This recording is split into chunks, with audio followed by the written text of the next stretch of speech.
Hai, Assalamualaikum warahmatullahi wabarakatuh. Salam sejahtera buat kita semua.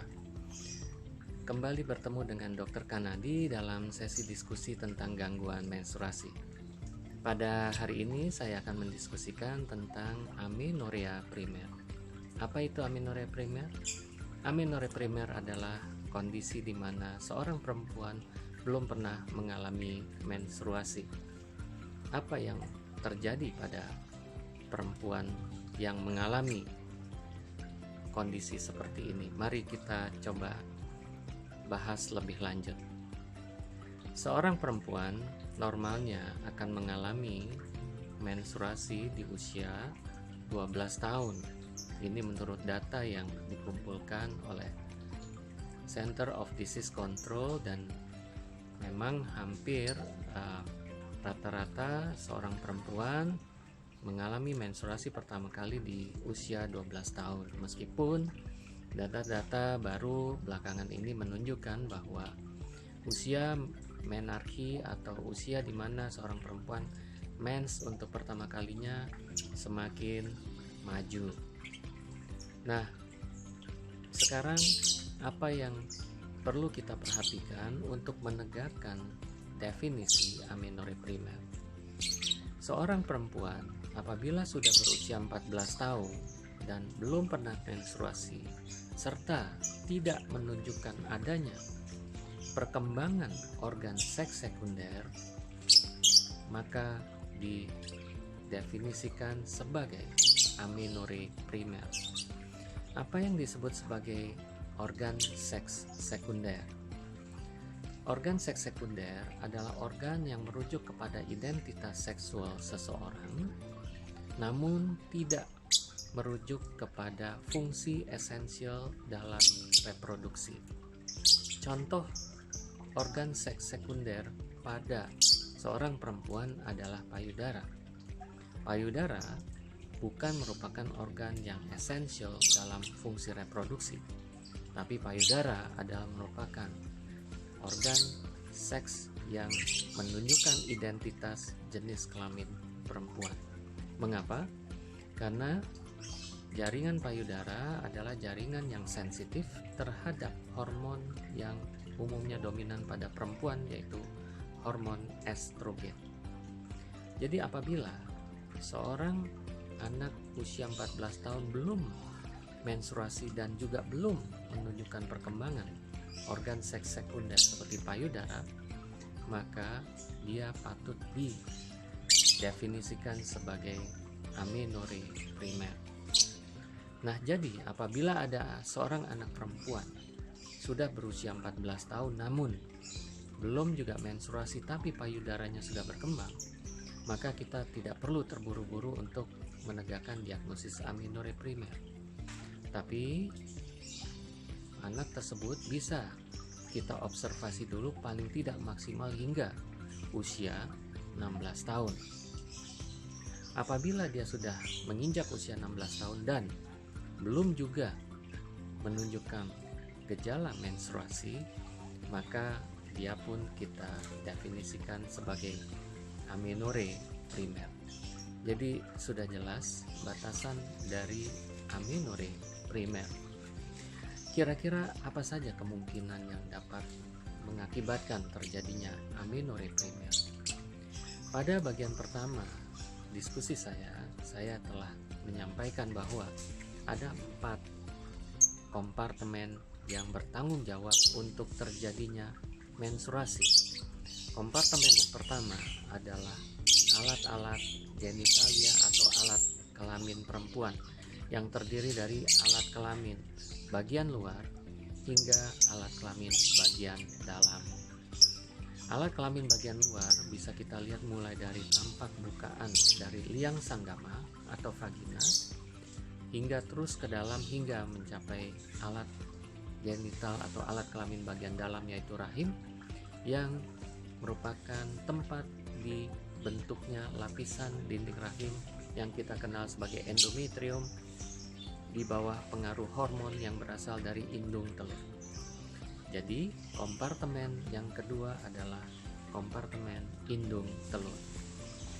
Indung telur adalah merupakan organ penghasil sel telur dan juga penghasil hormon selama perkembangan sel telur.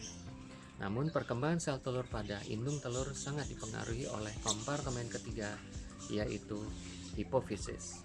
Hipofisis ini terletak di bagian otak, dan hipofisis ini melepaskan hormon yang disebut sebagai follicle stimulating hormone dan luteinizing hormone yang akan mengendalikan perkembangan sel telur di indung telur.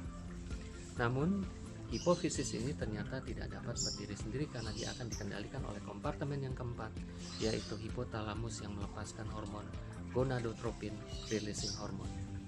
Jadi apabila kita ingin mengetahui apa penyebab dari amenorrea primer, maka kita harus melakukan upaya investigasi apakah ada masalah di masing-masing kompartemen tersebut.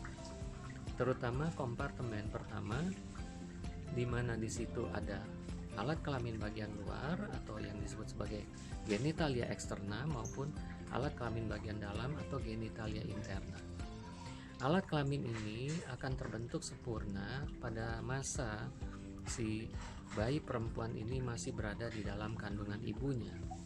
Jadi apabila ada masalah yang terjadi di dalam proses kehamilan bayi ini yang menyebabkan terjadinya gangguan pembentukan alat genitalia, seperti misalnya tidak terbentuknya vagina atau tidak terbentuknya rahim, maka tentu saja dapat menyebabkan anak ini tidak dapat mengalami menstruasi. Lalu kita naik ke kompartemen kedua, karena ovarium sangat esensial untuk membentuk endometrium di rahim karena dia bertugas untuk menghasilkan hormon yang akan menebalkan dinding rahim.